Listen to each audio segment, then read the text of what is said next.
Speaking of great games, let's get into topic 2. Dom, you played a little bit of Shovel Knight, which is one of my favorite games of all time. So tell me about that experience. Yeah, more than a little bit. Almost 10 hours you beat worth. It, sorry. Yeah.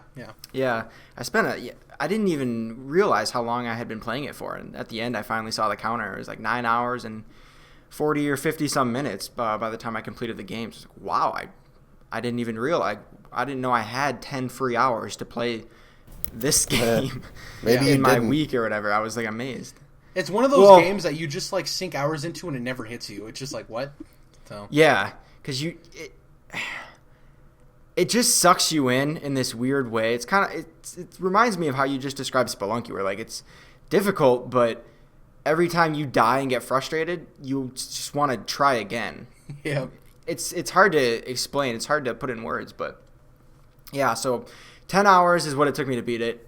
The difference, and maybe I missed this in your description of Spelunky, the difference between Shovel Knight and Spelunky, there's Shovel Knight, there's checkpoints, right? Yeah. Lots of checkpoints. And even in Dark Souls, the punishment for dying really isn't much, unless you have a bunch of souls on you, but that's you can choose not to, go into a risky situation. You can go back and cash those souls. But there aren't very many checkpoints in the Souls games, right? Well, because that's how you... Traditionally, there's not. That's why you have to open up the shortcut so that if you die and get kicked back to the beginning of the level, you can get through those shortcuts instead of running through the entire level. There still is a favorable amount of shortcuts, though. I didn't play through 3, but I watched a full playthrough of Dark Souls 3, and they definitely ramped up the amount of checkpoints. I don't think that's bad. I think they're obviously trying to hit a way more casual market, so having those more checkpoints. Spelunky has 0 checkpoints. You die, you start at the beginning. Yeah. That's what would turn me off about it. Yeah. That's just too much in that direction. But what I was going to say was, the original Dark Souls had very, very seldom would you find a bonfire. Right? Yeah. You would have to go a long way.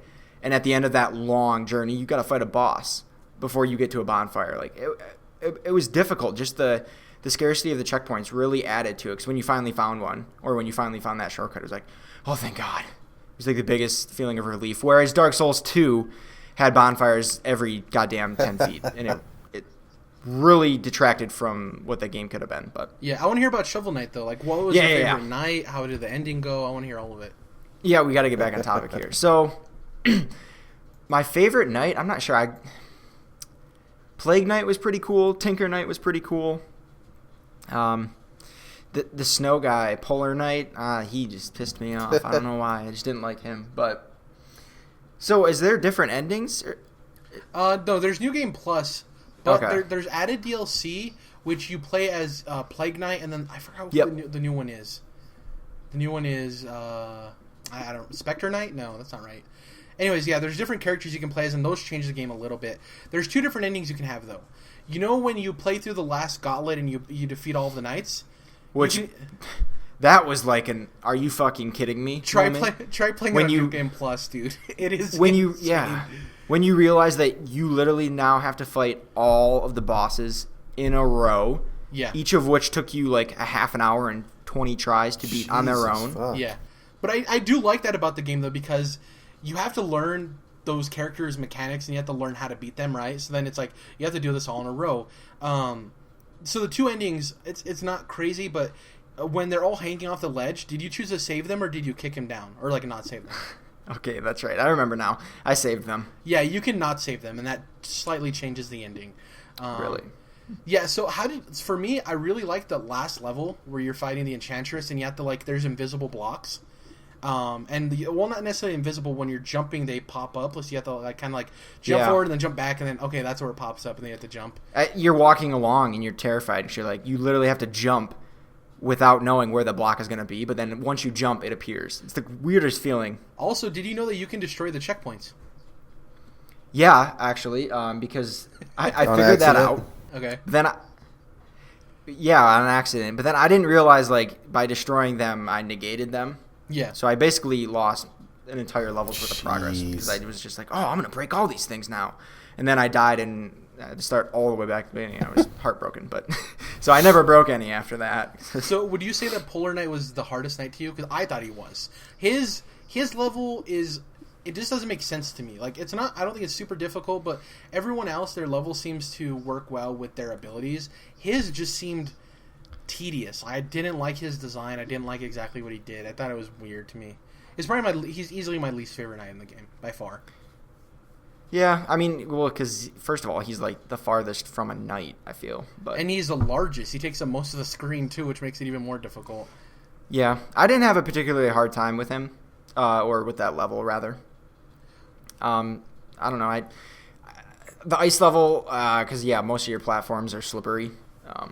So where precision is really important when you're jumping around was really difficult, in some of those areas. But I really liked Plague Knight in that whole level, that whole theme. Because, I mean, in video games and things like that, like, you're used to, like, oh, there's a fire level and an ice level and a earth level. And that's it. Like, the Plague Knight level I thought was really cool and kind of creative. I mean, it was a fun game. I'm really glad I picked it up. Again, this is kind of like the beginning of my foray into some of these indie games that I should have played a long time ago, but works very well on Vita, by the way. Like, perfect Vita game. Yeah, absolutely. So how do you feel about the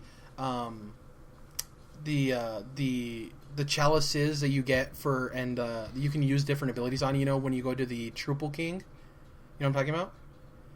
Not a clue. What was your foray into the items in the game? Did you buy a lot of items? Not really. I only ended up with like 3.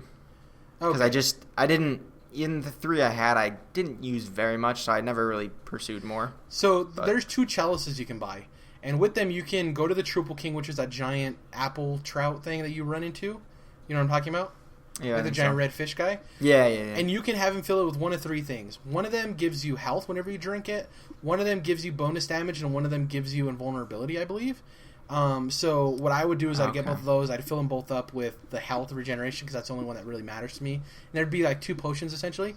That game is fantastic. I think the way they integrate the classic 2D platforming with the RPG elements of like going to the shops and buying the items and talking to these people, even like the side quests of getting all of the music notes, I thought was really clever, because people love music in those retro games, so I definitely think as a whole package that game's fantastic. I'm glad you were able to play it. I'm glad you enjoyed it.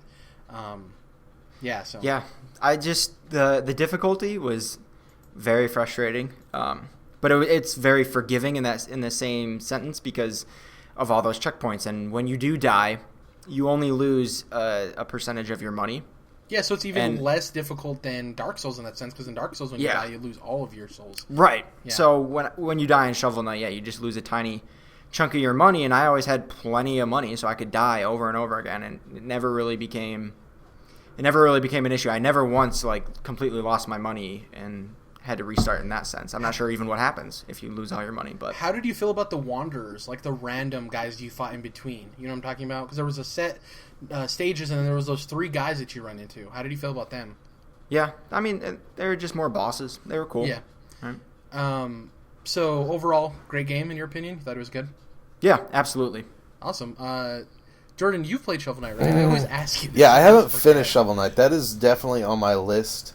And I actually got it the day it came out on PC, and then bought it when it came to PS4 for cross-buy, but I still haven't beaten it. So yeah, definitely on my list. Was it cross-buy, cross-play on PS4? I don't know about cross-play. Cross-play's not as much of a thing. It's usually... I don't know. I said yeah. I'm pretty sure it is, because in the main menu there's You're an asking option about for cross-save, right, Jared? Where you can pass your saves in between.